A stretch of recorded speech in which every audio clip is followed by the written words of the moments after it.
कानपुर नाम के गांव में अनिल नाम का एक धनवान अपनी पत्नी करिश्मा और बेटी माया के साथ रहते थे। करिश्मा और उसकी बेटी माया को अपने धनवान होने का बहुत ही घमंड था।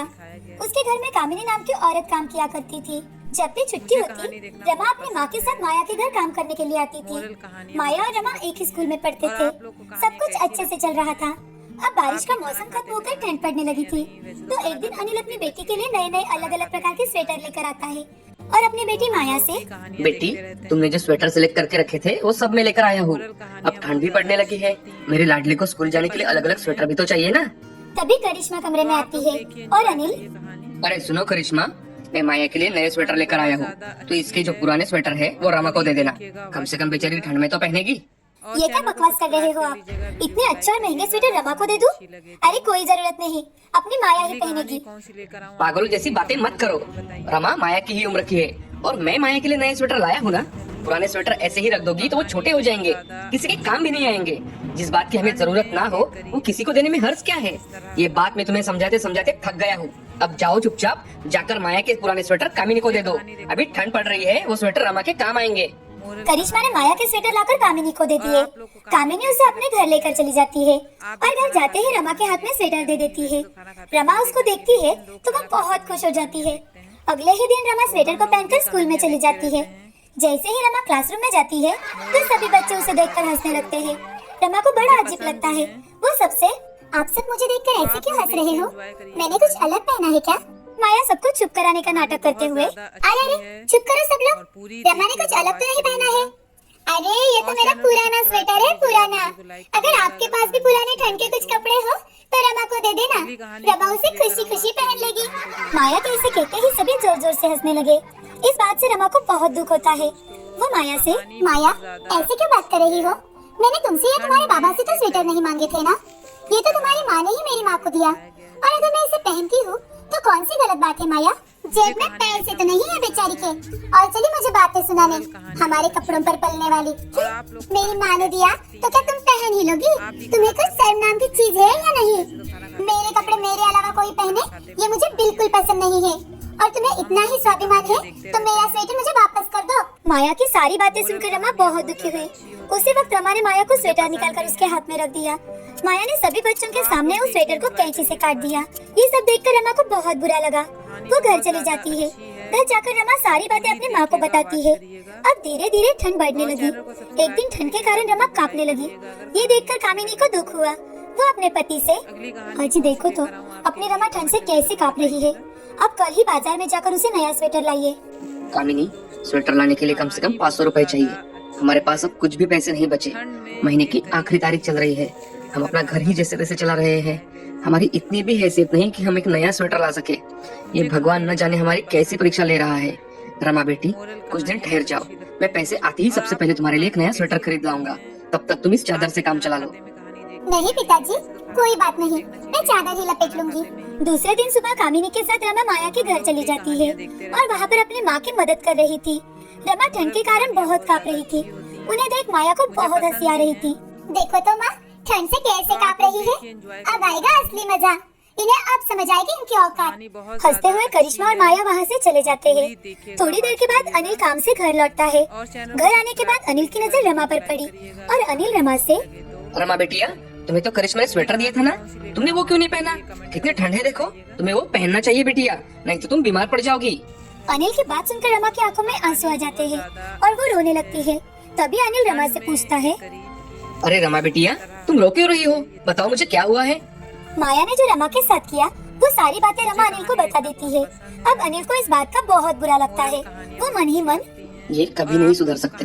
एक दिन अनिल, करिश्मा और माया अपने ड्राइवर के साथ जंगल में चले जाते हैं और अनिल ड्राइवर से, ड्राइवर, तुम हमें यहाँ छोड़कर चले जाओ। जब मैं फोन करूँगा तुम तभी आना। ड्राइवर कार लेकर वहाँ से चला जाता है। वो तीनों जंगल में पिकनिक मना रहे थे। पिकनिक मनाते मनाते शाम हो जाती है। वो तीनों ठंड से कांपने लगे थे। अनिल ड्राइवर को फोन लगा रहा था। अरे यार, मोबाइल को तो सिग्नल ही नहीं मिल पा रहा। अगर ड्राइवर को फोन नहीं लगा तो पूरी रात हमें यही बितानी पड़ेगी। क्या इस बुरी ठंड में रहना मुझसे नहीं होगा डैडी। मैं यहाँ बिल्कुल नहीं रह सकती। उसमें ये मच्छर। तभी करिश्मा, ये ठंड, मच्छर, ये ड्राइवर को समझ नहीं आता क्या कि शाम हो रही है। अगर सांप ने फोन नहीं किया तो आ जाना चाहिए, कोई प्रॉब्लम हो सकती है। जाकर कहीं सोया पड़ा होगा। अब अनिल कुछ वहाँ की लकड़ियाँ जमा कर लेता है और अपने पास के लाइटर से आग जलाने की कोशिश करता है, लेकिन लकड़ियाँ ठंड के कारण जल ही नहीं पा रही थी, तो वो तीनों वही जमीन पर सो गए। ठंड के कारण कांप रहे थे, साथ ही मच्छर भी काट रहे थे। रात भर उनकी नींद ही नहीं हो पाई। दूसरे दिन सुबह जब ड्राइवर कार लेकर वहाँ जाता है, तभी करिश्मा, आइए साहब, कहाँ मर गए थे कल रात? तुम्हें ऐसे नहीं लगा कि हमें लाने के लिए आ जाना चाहिए? फोन नहीं आ रहा तो कुछ न कुछ प्रॉब्लम होगी, तो जाकर देखना चाहिए। उसे कुछ भी मत कहना, मैंने ही उसे सुबह आने के लिए कहा था। तुम लोगों को सबक सिखाने के लिए मैंने ऐसा किया। अब समझ में आया तुम्हें ठंड में ठिठुरना क्या होता है? और माया, तूने जो रमा के साथ किया, क्या वो सही था? दूसरों के लाचारी का मजाक उड़ाना अच्छा नहीं होता। तुम लोगों को मैंने कभी पैसों की कमी होने ही नहीं दी, इसलिए तुम कुछ नहीं जानते। क्या तुम्हें पता है गरीब लोगों को कितनी परेशानियों का सामना करना पड़ता है? कभी सोचा है उनके बारे में? अपने हालात अच्छे हैं, इसलिए अमेरिका घमंड करना छोड़ दो और सबसे अच्छा बर्ताव करना सीखो। अब अनिल की बातें सुनकर दोनों में काफी बदलाव आया। उन दोनों को अपनी गलती का एहसास हो चुका था। घर जाकर करिश्मा और माया ने कामिनी और रमा से माफी मांगी। तब से वो कामिनी और रमा के साथ अच्छे बर्ताव करने लगे, उनसे एक इंसान की तरह पेश आने लगे। माया ने रमा को अपना दूसरा वाला स्वेटर दे दिया और अब दोनों पक्के दोस्त बन गए थे।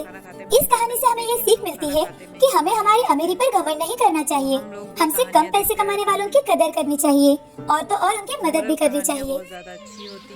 महादेवपुर नाम के गांव में करुणा और बालू नाम के भाई बहन रहा करते थे। उनकी माँ के गुजर जाने के बाद उनके पापा माधव ने अपने छोटे बच्चों के लिए मालती से दूसरी शादी कर ली। उनकी सौतेली माँ मालती माधव के सामने अच्छे होने का दिखावा करती थी और जैसे ही माधव किसी काम से घर के बाहर जाता, मालती बच्चों के साथ बहुत बुरा बर्ताव करती, उनसे सारे काम करवाती। मालती को एक बेटा था। 2-3 साल बीत जाते हैं। अब माधव की तबीयत बिगड़ने लगी और थोड़े ही दिनों के बाद माधव भी इस दुनिया से चल बसा। उस रात करुणा और बालू बहुत रोए। रोते रोते बालू अपनी बड़ी बहन से, अब हमारा क्या होगा? हमने ऐसा क्या किया था कि भगवान ने हमारे माँ और पिताजी को हमसे दूर लेकर चले गए? पता नहीं भाई, पर अब हमें हमारी मालती आई जो भी काम बोले वो हमें करना होगा, नहीं तो वो हमें घर से निकाल देगी। दीदी, क्या सच में माँ हमें घर से निकाल देगी? अब मालती करुणा और बालू को बहुत तकलीफ देने लगी। एक दिन शहर से रामू माधव के देहांत की बात सुनकर बच्चों से मिलने के लिए आता है। रामू बहुत ही शातिर और लालची किस्म का इंसान था। रामू माधव के घर आकर, मालती भाभी, ओ मालती भाभी। तभी अंदर से आवाज आती है, कौन है भाई? क्यों नींद खराब कर रहे हो? नमस्ते भाभी, मैं रामू हूँ। शायद आपने मुझे पहचाना नहीं। मैं माधव का दोस्त हूँ, शहर में रहता हूँ। अरे हाँ, पहचाना रामू भैया। आइए अंदर आइए ना। अरे ओ कलमुही, कहाँ मर गई रे? देख जरा रामू भाई साहब आए हैं, जरा पानी तो लेकर आना। क्या हुआ भाभी, आप इतने परेशान क्यों हैं? अरे क्या बताऊँ भाई साहब, इनके गुजर जाने के बाद घर के हालात बहुत ज्यादा खराब हो चुके हैं। उसमें ये दोनों बच्चे, अब क्या करूं, कुछ समझ नहीं आ रहा। इनके कारण मुझे मेरे बेटे को भी भूखा रखना पड़ रहा है। मालती की सारी बातें सुन रामू के मन में अब लालच आ गया। वो मालती से, भाभी जी, अगर आप बुरा ना माने तो एक बात कहो।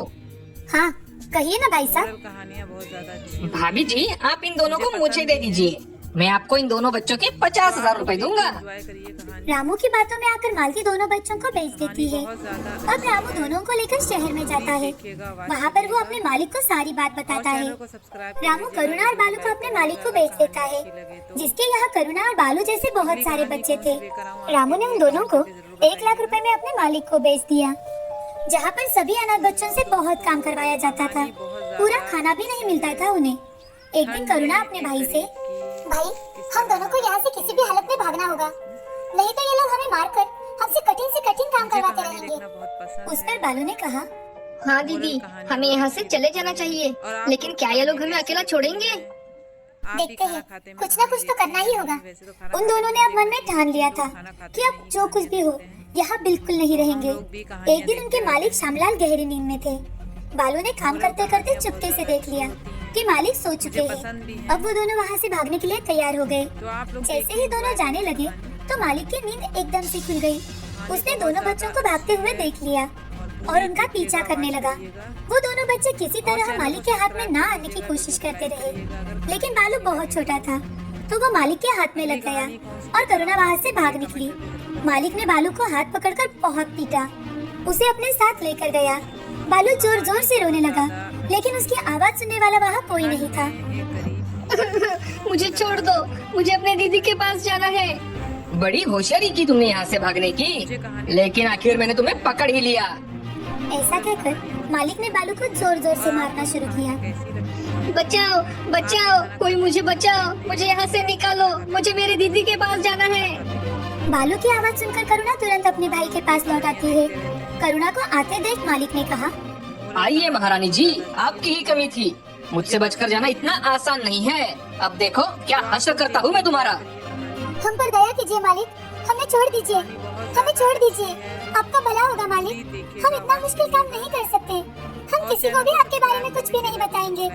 हमें माफ कर दीजिए, हमें छोड़ दीजिए। मालिक ने उनकी एक नहीं सुनी, उन दोनों को एक रूम में बंद कर दिया।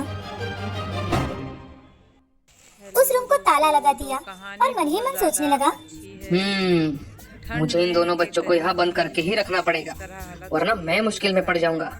और इनकी हिम्मत देख बाकी के बच्चे भी ऐसा ना करें। अगर ये बात पुलिस तक पहुंच गई तो मेरा तो काम तमाम हो जाएगा। मैं एक काम करता हूँ, इन दोनों को मेरे बीवी के पास गांव छोड़ आता हूँ, ताकि यहाँ से कोई भागने की हिम्मत ना करे।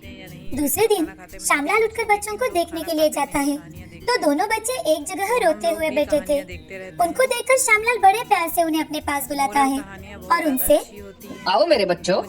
अच्छा ठीक है, सुनो, मैं तुम्हें ऐसी जगह ले जाऊंगा जहाँ तुम्हें एक प्यार करने वाली माँ मिल जाएगी और तुम दोनों वहाँ खुश रहोगे, जहाँ ना कोई तुम्हें डांटेगा ना मारेगा और मुश्किल काम भी नहीं करवाएगा। मालिक की ये बात सुनकर करुणा और बालू बड़े खुश हो जाते हैं और मालिक के साथ जाने के लिए तैयार होते हैं। दूसरे ही दिन सुबह जल्दी उठकर करुणा और बालू तैयार होकर मालिक की राह देख रहे थे। मालिक के आने के बाद दोनों बच्चों मालिक के साथ उनके छोटे से गांव में जाते हैं। वहाँ पर मालिक की पत्नी रंजना से मिलते हैं। श्यामलाल धीरे से रंजना को सारी बीती बातें बताता है और रंजना से, रंजना, मैं बच्चों को यहाँ छोड़कर जा रहा हूँ, तुम इनका अच्छे से ख्याल रखना। इनको किसी भी चीज की कोई कमी नहीं होनी चाहिए। ठीक है, बच्चे अगर कुछ दिन यहाँ रहेंगे तो मुझे भी बड़ा अच्छा लगेगा। वैसे भी घर में मैं अकेली ही तो होती हूँ। रंजना के हाँ कहते ही श्यामलाल वहाँ से चला जाता है। अब रंजना अच्छे होने का नाटक करने लगी। कुछ दिन बीत जाते हैं। करुणा और बालू मजे से रहने लगे थे। धीरे धीरे रंजना ने अपना असली चेहरा दिखाना शुरू कर दिया। वो बच्चों से घर के सारे काम करवाने लगी, साथ ही उन्हें 2-2 दिन तक खाना भी नहीं देती थी। एक दिन बालू करुणा से, दीदी मुझे बहुत भूख लगी है, उनको खाना देने बोलो ना मुझे। अपने छोटे भाई को भूख से तड़पता देख करुणा को बहुत दुख हुआ।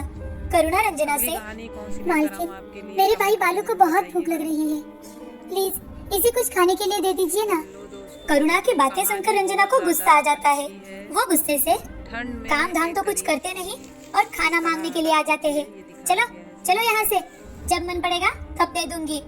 माँ जी ऐसा मत कीजिए माँ जी, उसे बहुत भूख लग रही है, थोड़ा सा ही खाना दे दीजिए। मैं आपसे ज्यादा नहीं मांग रही, थोड़ा सा ही दे दीजिए। करुणा बार बार खाना मांगती रही। रंजना को इस बात से बहुत गुस्सा आया और उसने करुणा को जोर से धक्का मारा। करुणा नीचे गिर गई, वो बेहोश हो गई। करुणा को इस हालत में देखकर रंजना बहुत घबरा गई। अरे करुणा, उठ जा जल्दी से, उठ, ज्यादा ढोंग मत कर, जल्दी से उठ जा, बहुत हुआ तेरा नाटक। रंजना करुणा को जोर जोर से हिलाकर उठाने की कोशिश कर रही थी। तभी कुछ गिरने की आवाज सुनकर बालू वहाँ आ जाता है। बालू अपनी दीदी को इस हालत में देखकर, दीदी उठ जाओ ना दीदी, क्या हुआ आपको दीदी? बालू जोर जोर से चिल्ला रहा था। ये देख रंजना को लगता है कि करुणा मर चुकी है। उसे कुछ समझ में नहीं आ रहा था कि अब क्या करे। अब उसने बालू को चुप कराने की कोशिश की, लेकिन बालू जोर जोर से चिल्लाता देख रंजना ने उसके मुंह पर पट्टी लगा दी, हाथ और पैर को बांध दिए। कुछ समय सोच विचार करने के बाद वो दोनों बच्चों को अपने ड्राइवर की सहायता से घर के बाजू वाले पहाड़ पर बच्चों को खाई में ढकल देने की सोच से जाती है। उसी समय रंजना के पड़ोसी रमा कपड़े सुखाने के लिए बाहर आई थी, तो उसने करुणा को बेहोशी की हालत में देख लिया था और बच्चे के मुंह पर लगी पट्टी देख उसने तुरंत ही अपने पति को फोन लगाया, जो एक पुलिस इंस्पेक्टर है। हेलो, मैं रमा बात कर रही हूँ। अजी वो हमारे बाजू वाले रंजना जी है ना, उनके घर में जो बच्चे हैं उन्हें बेहोशी की हालत में पहाड़ी के ऊपर लेकर जाते हुए मैंने देखा है। आप जल्दी से आ जाइए। जल्दी से पुलिस पहाड़ी के ऊपर पहुंच जाती है और देखती है कि बालू के मुंह पर पट्टी लगी है और करुणा भी बेहोशी की हालत में पड़ी है। ये देख पुलिस तुरंत ही रंजना और उसके ड्राइवर को पकड़ लेती है। तभी वहाँ पर सारे लोगों की भीड़ जमा हो जाती है। भला हो किस्मत का कि उस समय करुणा को होश आ जाता है। पुलिस दोनों बच्चों को अस्पताल लेकर जाती है और पुलिस रंजना से पूछताछ करना शुरू कर देती है। रंजना सारी बीती बातें पुलिस को बता देती है। पुलिस बच्चों से भी बातचीत करती है।